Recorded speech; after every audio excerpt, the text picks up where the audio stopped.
Bonjour et bienvenue dans Répétition Minute, le premier podcast horloger en langue française. Je suis Marc Montagne, passionné d'horlogerie et également fondateur de Toolwatch, l'application qui permet de mesurer la précision de ses montres.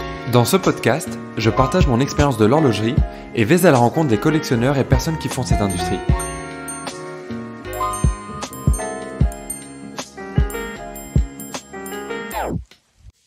Bonjour à tous et bienvenue pour un nouvel épisode du podcast Répétition Minute. Alors aujourd'hui le thème va être un petit peu différent puisqu'il va s'agir de trouver une montre à moins de 1000 €. Quand je discute de montres et d'horlogerie avec des personnes qui ne connaissent pas cet univers-là, une des premières réactions ça va être tout de suite de dire « Ah mais moi j'ai pas l'argent pour les montres, ça coûte très cher, etc. et c'est pas pour moi ». Et voilà, c'est quelque chose que j'ai envie d'un petit peu de démonter parce que bien qu'il existe évidemment des montres très très chères et je parle souvent de montres d'un certain prix dans ce podcast, il existe, comme je vous le disais, des montres qui sont très très abordables, bien plus qu'on peut l'imaginer. Et alors dans cet épisode, je vais revenir sur plusieurs modèles un petit peu phares ou intéressants dans des budgets allant de, j'allais dire zéro, pas vraiment zéro, mais quelques dizaines ou centaines d'euros jusqu'à 1000 € qui va être la limite à ne pas dépasser. Alors ce qui va être intéressant quand on va rentrer dans le détail, c'est qu'on va pouvoir découvrir des montres qui vont sortir de l'horlogerie suisse. Parce qu'évidemment, l'horlogerie suisse étant la plus réputée, notamment de par sa qualité, les prix seront naturellement plus élevés en moyenne que de l'horlogerie qui viendrait d'autres pays. Et c'est ça qui va être intéressant, notamment quand on cherche des montres un petit peu plus abordables. Alors je parlerai aussi de montres suisses qui sont abordables, mais ça va être aussi l'occasion de découvrir d'autres pays qui ont une culture horlogère et d'autres produits tout simplement auxquels on ne pense pas forcément. Alors j'ai envie de commencer du côté du Japon et avec même une montre à quartz. Ça va être la seule, je pense, ça va être la Casio G-Shock et un modèle en particulier qui me plaît bien, le modèle G5600. Alors c'est une montre qui va avoir ce look caractéristique G-Shock que vous connaissez forcément, notamment si, comme moi, vous avez grandi dans les années 90. C'est vraiment un classique, c'est quelque chose qu'on reconnaît tout de suite et qui fait toujours plaisir au poignet. C'est une montre qui coûte moins de 100 €, qui est très résistante comme toutes les G-Shock, qui a 200 mètres d'étanchéité, donc ça devient intéressant. On a une montre qu'on peut vraiment porter dans toute situation, à la fois pour le côté anti-choc, mais aussi l'étanchéité. Et puis ce qui me plaisait particulièrement, c'était, bien que ça soit une quartz, c'est qu'elle est à énergie solaire, c'est-à-dire qu'elle va tirer son énergie, elle va recharger sa batterie, tout simplement en étant dehors, en exposant la montre au rayon du soleil. Donc voilà, même si c'est pas une montre mécanique, c'est pas la quartz toute simple, même si c'est un design assez classique et connu, et ça porte vraiment quelque chose d'intéressant. Et toujours en parlant du Japon, j'aurais peut-être même dû commencer par là, il y a la marque Seiko. Alors Seiko, elle se divise en deux catégories, on va dire. Les Seiko classiques qui vont être plutôt abordables. Ça commence autour de 200 €, puis ça monte quelques centaines, voire 1000, 2000 €. Et puis après, il y a vraiment la gamme grande Seiko qui va être l'équivalent un petit peu haute horlogerie de Seiko avec tout un travail d'artisanat qui va pousser le curseur un petit peu plus loin et donc également le prix. Mais alors si on reste du côté de Seiko normal entre guillemets, il y a un modèle classique qui est le modèle Seiko 5 qui se trouve autour des 100 €. Donc c'est vraiment pas cher du tout, faut se rendre compte quand même. On a une montre qui est automatique pour à peu près 100 €. Et puis même si on cherche bien, on les trouve à 80 $ comme ça, ou même des montres d'occasion, on les trouve vraiment pas cher du tout sur eBay ou ailleurs. Et j'avais acheté il y a quelques années de ça, une Seiko 5 qui était toute neuve. J'avais dû la payer peine plus de 50 $, c'est il y a peut-être déjà 10 ans, mais voilà, ça a pas triplé depuis. C'est des modèles qui existent toujours, donc comme je vous le disais, avec un mouvement automatique, le mouvement qui est une référence 7S36, donc c'est vraiment un classique de chez Seiko. C'est vraiment un tracteur, un mouvement qui est fait pour durer. Alors c'est pas le mouvement qui aura la meilleure précision évidemment, mais encore que elle est tout à fait correcte et puis elle tient. C'est un modèle aussi, en tout cas le mien, qui avait un fond saphir, donc ça permettait d'admirer le mouvement, de voir la masse oscillante qui bouge.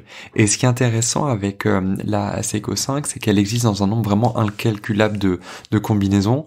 Donc moi j'avais la version Military, donc un look un petit peu plus militaire, avec un bracelet NATO, un cadran noir, mais finalement ce mouvement-là et ce concept-là se retrouvent dans plein de différents designs du côté de chez Seiko. Il y a toujours cette complication day-date, donc l'affichage du jour et de la date, sans mettre d'étanchéité, et tout ça, voilà, pour moins de 100 euros. Et voilà, quand les gens qui vont me faire la remarque, mais ça coûte cher, si elles ont une montre au poignet, c'est sûr qu'elle vaut plus de 100 euros, et c'est sûr qu'elle est pas automatique. Donc voilà, rien que cet argument-là permet complètement de contrer, puis voilà, d'ouvrir un petit peu les yeux sur cette réalité-là. Toujours chez Seiko, il y a un autre modèle, ça va être la Prospex SRP 777, qui est là aussi un mouvement automatique, et on va être dans un look beaucoup plus de plongeuse. C'est un grand classique aussi de chez Seiko. C'est une montre de 45 mm, donc beaucoup plus grosse quand même au poignet, avec ce look de plongeuse comme je vous le disais. Le surnom de cette montre, c'est la Turtle, donc la tortue, qui s'explique, le surnom provient de la forme un petit peu de la boîte, qui est une sorte d'ovale un petit peu comme ça, mais qui est très cool, avec un bracelet en caoutchouc, une montre qui est étanche à 200 mètres, et qui se trouve autour des 400 euros. Donc pour 400 euros, même un peu moins là aussi, même si on cherche bien, on peut trouver moins cher. On a une montre qui va être automatique, qui va être étanche, qui va être très résistante. Enfin, c'est vraiment de la super montre, et même un collectionneur hyper aguerri qui aura une collection de montres d'un certain prix, etc., il va pas vous regarder bizarrement parce que vous portez ce type de montre-là. Au contraire, il va savoir qu'il a affaire à quelqu'un qui connaît les montres, qui connaît ses classiques, qui apprécie la qualité, les montres bien faites, etc. Dans un autre style, mais toujours Seiko et les versions Prospex, il y a la SPB 051 J1 qui est à peu près le double du prix, donc autour des 800 euros. Et celle-ci, je l'aime beaucoup par son look qui est inspiré de la première plongeuse de chez Seiko. Donc la référence 6217, et celle-ci, la SPB 051 J1, c'est donc une réédition de cette première plongeuse. Et là, on a un look vraiment enfin voilà, vraiment la montre de plongée assez chic. Alors ça, quand on dit montre de plongée chic, ça peut faire penser à la Submariner. On va dire c'est cet esprit-là, mais c'est une montre qui est vraiment différente en termes de look, et qui est vraiment chouette. Et là aussi, pour 800 euros, ça fait partie des montres vraiment vraiment top qu'on peut avoir dans cette gamme de prix-là. Une autre montre que je recommande souvent, je compte plus le nombre d'amis que j'ai fait acheter, à qui j'ai fait acheter cette montre, et puis j'en parle aussi souvent dans le podcast, c'est la Milton Khaki Field. Donc là, on passe dans l'horlogerie suisse, et voilà, elle coûte moins de 500 euros. Je pense que c'est vraiment une des montres suisses les moins chères. Et quand on dit moins cher, on se dit ah bah tiens, ça va baisser en qualité. Alors, pas du tout. Ce modèle-là, il a énormément de qualité. Alors il a ce look militaire que j'aimais déjà bien sur la Seiko 5 Military. Mais voilà, là aussi j'ai une montre qui est inspirée de cet héritage militaire de certaines montres de chez Hamilton. Elle a un diamètre assez petit qui, pour moi, avec mon petit poignet, convient parfaitement, de 38 mm. Mais voilà, même avec des poignets un peu plus enfin pas besoin d'avoir un tout petit poignet pour porter du 38 mm, au contraire je trouve que c'est une jolie proportion, élégante, etc. C'est un mouvement qui est manuel, donc mécanique, mais qu'on va remonter soi-même, et ce qui est intéressant, c'est qu'elle va avoir 80 heures de réserve de marche. 80 heures de réserve de marche, bah c'est énorme. Là, je parlais de la Submariner, bah elle est toute nouvelle, ont enfin, je sais plus si c'est 70 ou 80 heures de réserve de marche, mais les précédentes tournaient à 40 heures de réserve de marche. Et voilà, c'était le standard. Et on va dire qu'aujourd'hui, on est un petit peu dans un entre-deux où les réserves de marche commencent à être beaucoup plus grandes et voilà, commencent à être autour de ces ordres de grandeur-là, ces 80 heures, 70 heures. Mais une grande partie, et jusqu'à très récemment, la majorité, était autour de 40 heures. Je regardais l'Aquanaut de chez Patek Philippe, c'est annoncé entre 35 et 45 heures de réserve de marche. Et on n'est pas du tout sur les mêmes budgets. Donc voilà quelque chose une montre qui a 80 heures de réserve de marche, tout en restant relativement fine, etc. Un petit diamètre. Il n'y a pas plusieurs 15 000 barillet qui sont montrés entre eux pour augmenter l'énergie. Non, là on a quelque chose de très sympa. Et une autre la fonctionnalité que je trouve très sympa avec cette montre-là, c'est elle a un stop seconde. Donc le stop seconde, c'est quand on tire la couronne, ça permet d'arrêter le mouvement de la petite seconde. Ça permet notamment donc de synchroniser, ça se montre à une heure précise, à une seconde précise. Et ça prend tout son sens dans les montres militaires, où là il s'agissait précisément de synchroniser les montres entre elles, par exemple. Et voilà, quand on est un petit peu un maniaque de la précision, comme je peux l'être avec les montres, bah c'est très sympa d'avoir une montre qu'on peut régler facilement à la seconde près grâce au stop seconde. Et là aussi, le stop seconde, on le retrouve pas partout malheureusement, c'est quelque chose de très pratique, je considère on devrait l'avoir dans toutes les montres. Je refais une comparaison avec Patek, là, sur la Nautilus, c'est que très récemment qu'ils ont changé le mouvement sur la 5711, qui a enfin un stop seconde. Mais voilà, on parle d'une montre à plusieurs dizaines de milliers d'euros, pas loin des 30 000 euros maintenant, Patek Philippe, une grande marque, et un très bon mouvement aussi malgré tout. Mais voilà, jusqu'à très récemment, il n'y avait pas le stop seconde, et là, pour moins de 500 euros, vous l'avez avec la Milton Khaki Field. Et puis elle a aussi un fond, un verre en saphir, donc ça va être imréable, donc on va avoir une montre qui va être résistante, notamment grâce à ça, et qui va bien avec le côté militaire. Et puis en revanche, elle a un fond plein, donc on peut pas voir le mouvement, mais le fond est quand même joli. Et voilà, pour 500 euros, je me répète, c'est peut-être la montre suisse la moins chère, en tout cas, selon moi, le meilleur rapport qualité-prix. Je change complètement d'esthétique, cette fois-ci avec un autre modèle. Alors je saurais pas prononcer le nom de la marque, c'est Junghans, la Max Bill. Donc c'est une montre, voilà, là aussi de 38 mm avec une esthétique minimaliste.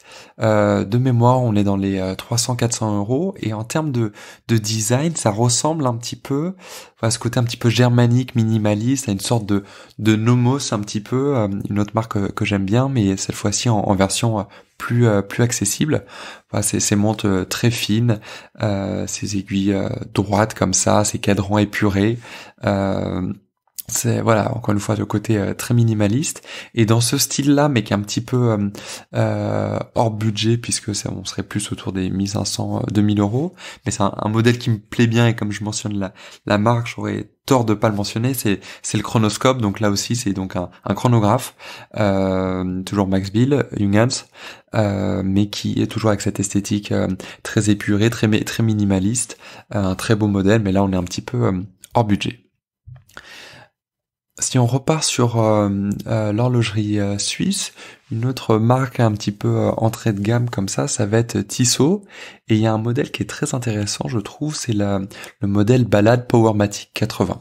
Donc c'est une montre aussi qui a une grande réserve de marche, qui a un look un petit peu assez proche d'une Omega Globemaster.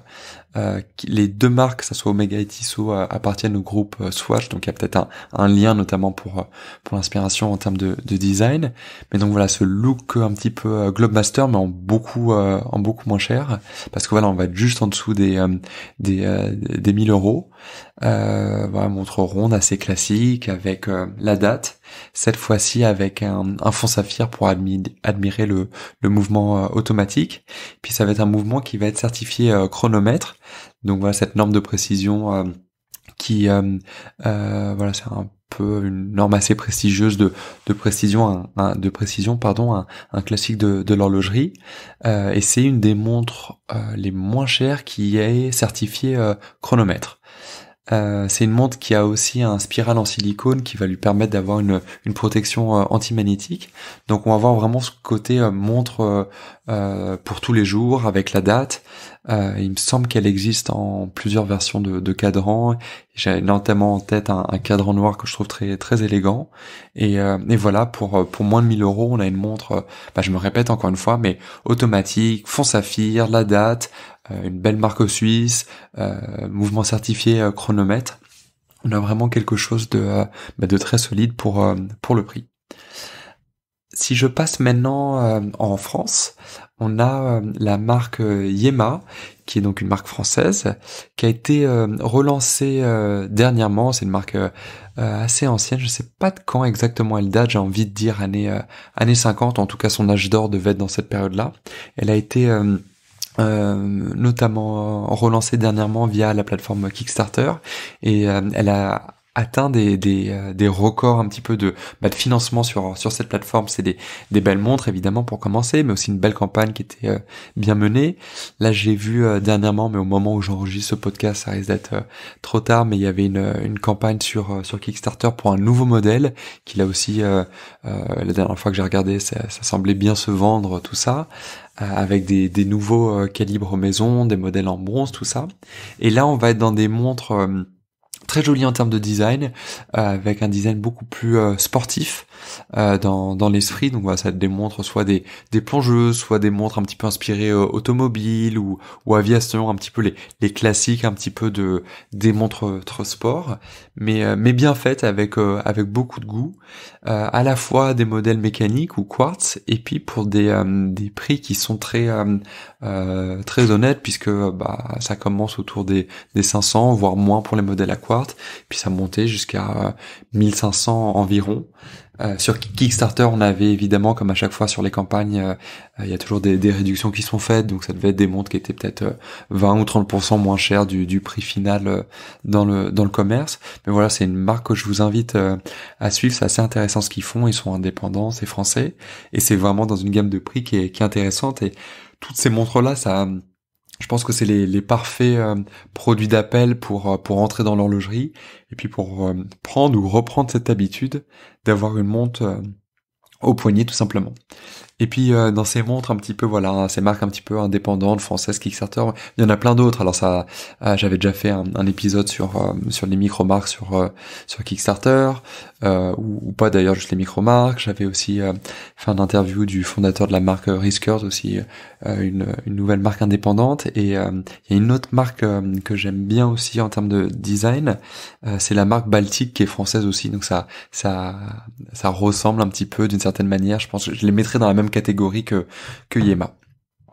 Et puis voilà, donc on a parlé de pas mal de montres, que des montres neuves, et il y a aussi ce qu'on oublie assez souvent, malheureusement, quand on cherche une montre à petit budget, ça va être de regarder auprès des montres vintage. Là aussi, quand on parle montres vintage, on imagine les montres incroyables qui battent tous les prix aux enchères, mais il y a aussi plein de montres vintage qui sont juste moins prisées, qui sont plus communes, qui sont moins rares, moins recherchées par les collectionneurs, mais ça veut pas dire qu'elles sont moins intéressantes, moins qualitatives, au contraire.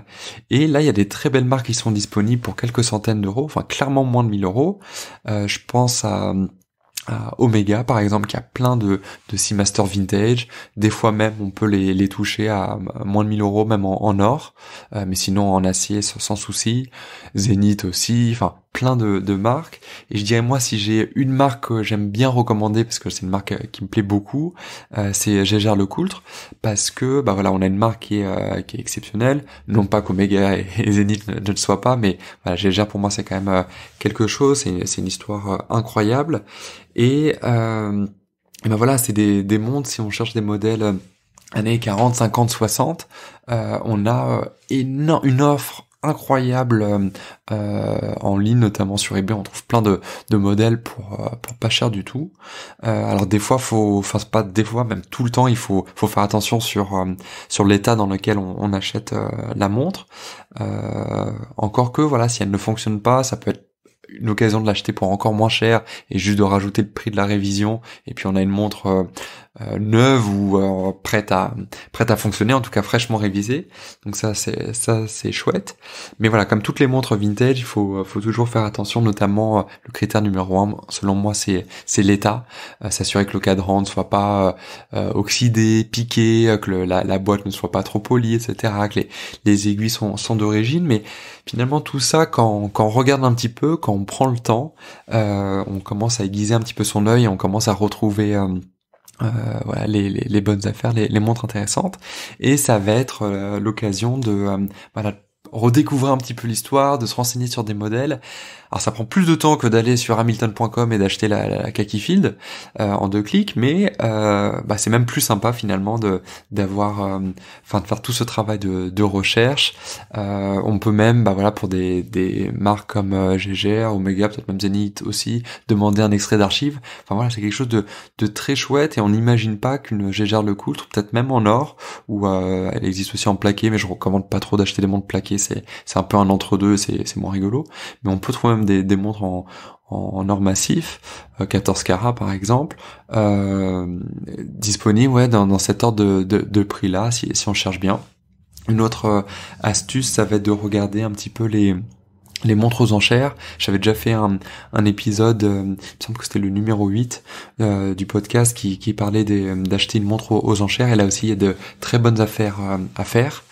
C'est le cas de le dire, et notamment voilà des petites montres vintage qui se trouvent, mais voilà, dans cette gamme de prix là, les petites montres comme ça, eBay finalement c'est pas mal. Après il y a les classiques Chrono 24, les forums, les groupes Facebook, etc. Mais voilà, il y a une offre qui est quand même colossale, et voilà, j'espère qu'avec cet épisode j'ai réussi un petit peu à tordre le cou à cette idée que les montres c'était forcément quelque chose de très cher et d'inaccessible, et au contraire je pense qu'il y en a vraiment pour tous les budgets. Voilà, je vous dis à bientôt, et si vous faites de super trouvailles dans ces budgets, n'hésitez pas à m'envoyer vos montres sur Instagram. À bientôt! Merci d'avoir suivi ce podcast. Vous pourrez retrouver les notes de cet épisode sur répétitionminute.com. Vous pouvez également vous abonner au podcast Répétition Minute sur Apple Podcast, Spotify ou autre plateforme, et laisser un avis sur iTunes si le podcast vous a plu. N'hésitez pas à partager ce podcast avec vos amis, c'est un joli cadeau et ça coûte moins cher qu'offrir une montre. Merci et à bientôt!